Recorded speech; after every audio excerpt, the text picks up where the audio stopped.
antes da gente entrar diretamente no livro, nós sabemos que os evangelhos, o Douglas Lichtler, no Guia Fácil para Entender a Bíblia, ele coloca tanto os evangelhos como Atos, como livros históricos. Mas geralmente, a maioria das divisões não coloca os evangelhos como históricos. Alguns colocam como biografia, mas outros também não colocam como biografia, porque biografia seria falar da vida toda. Coloca só como evangelho. Por quê? Porque fala sobre a vida e a obra de Jesus concernente à salvação.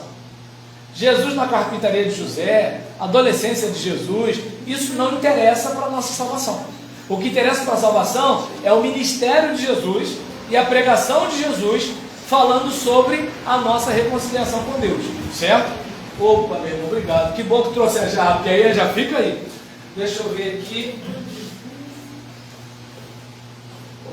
Atos é um livro de história que narra a trajetória dos primeiros cristãos, das primeiras igrejas do primeiro século, do ministério do apóstolo Pedro junto aos judeus e das viagens missionárias do apóstolo Paulo, com ênfase nos gentios. Então você percebe que, enquanto Lucas trata do ministério de Jesus, Atos trata do ministério do Espírito Santo. Você pode reparar, Lucas está falando de tudo que Jesus fez na terra.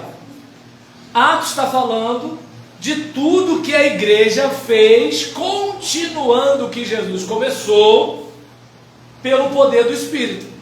Você pode reparar, Jesus está lá pregando, ensinando, curando.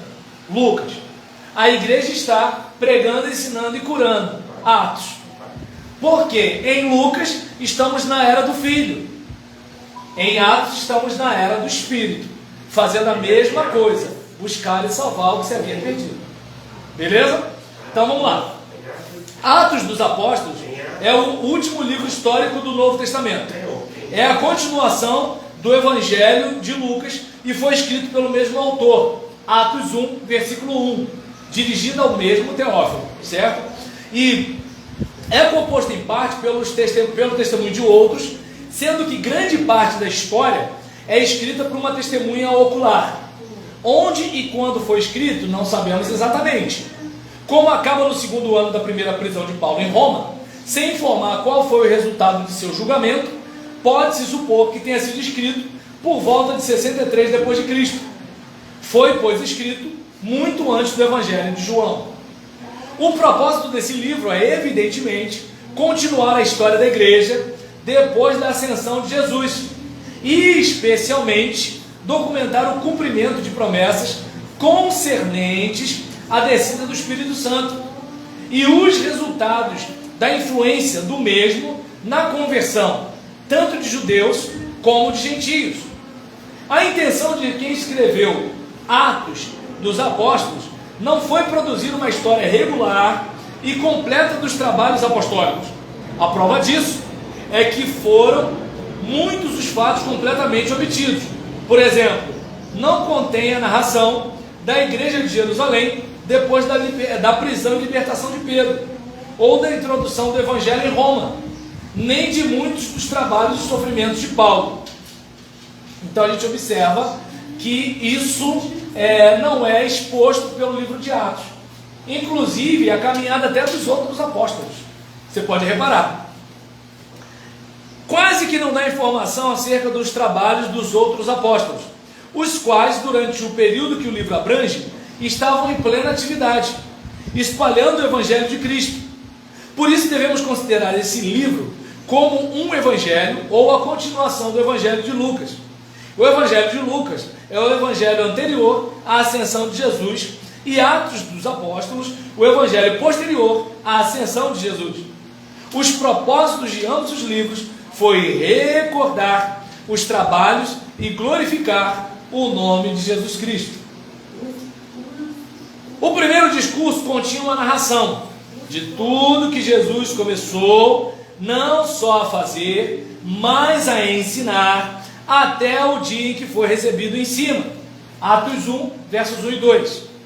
O trabalho de iniciação registrado no Evangelho é continuado no livro dos Atos. Em ambos, Cristo é o grande operário.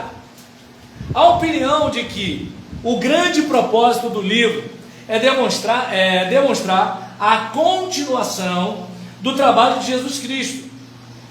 E isso é sustentado por todos os fatos registrados e pela afirmação dos próprios apóstolos.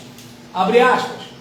Deus ressuscitou a este Jesus, de sorte que, exaltado pela destra de Deus, derramou isto que vós agora vedes e ouvis.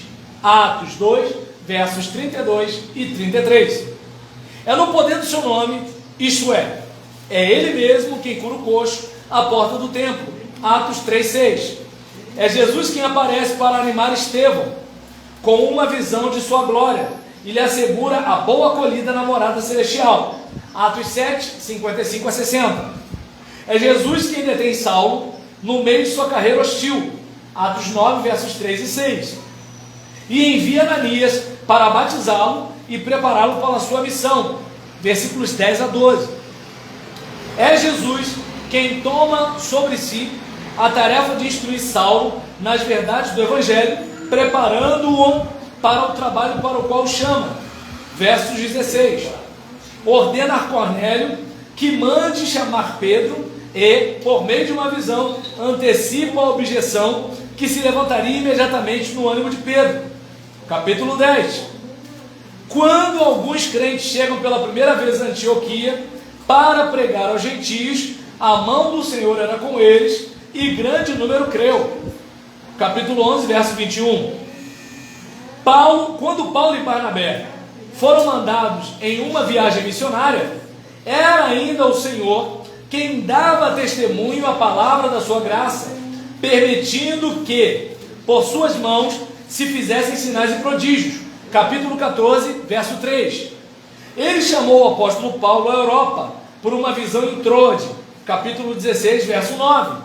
E abriu o coração de Lídia quando Paulo pregava em Filipos. Capítulo 16, verso 14. O Senhor apareceu a Paulo em visão em Corinto, incentivando-o a perseverar. Capítulo 18, verso 9.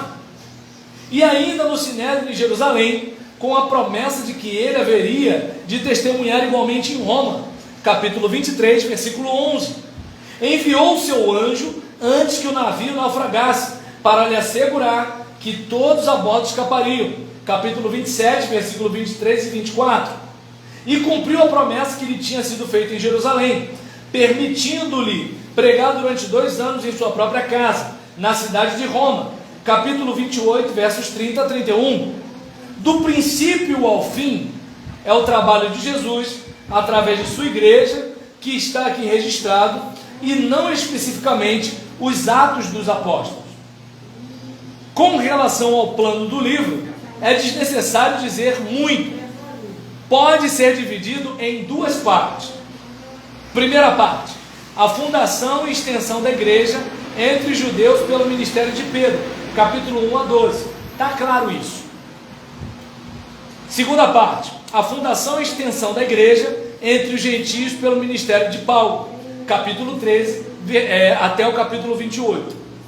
Então este livro só pode ser compreendido comparando com as epístolas, pois ele serve para diversas introduções e guias. Há abundantes provas de que Atos dos Apóstolos é genuíno e foi escrito por Lucas. Lembra daquilo que eu falei dos pesquisadores? Certo?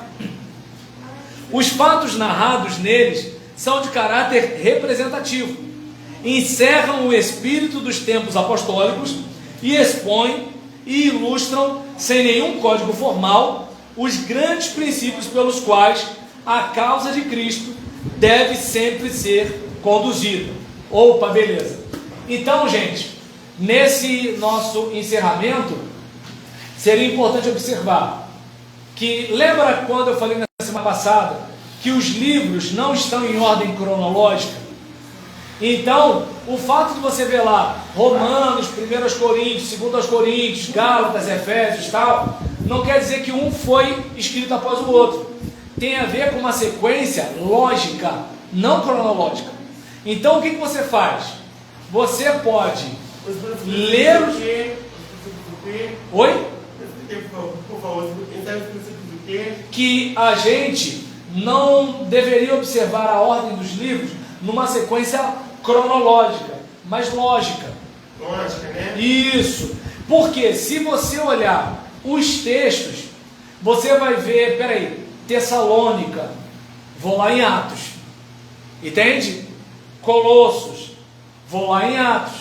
E aí eu vou olhando para as epístolas e tentando verificar na narrativa histórica, narrativa histórica, onde se encaixa aquilo ali. Exatamente. Então eu não sei se dá para você observar que o nosso discurso está num contexto. Está no contexto, né, exatamente. É como, por exemplo, hoje eu preciso falar o óbvio, que ciência não é dogma. Há 10 anos atrás eu não falaria isso, porque qualquer pessoa sabe isso. Mas hoje a gente vive um tempo em que, como eu falei, ciência parece dogma, né? E aí você vai ouvir pessoas falando desse jeito, por quê? É o espírito do tempo.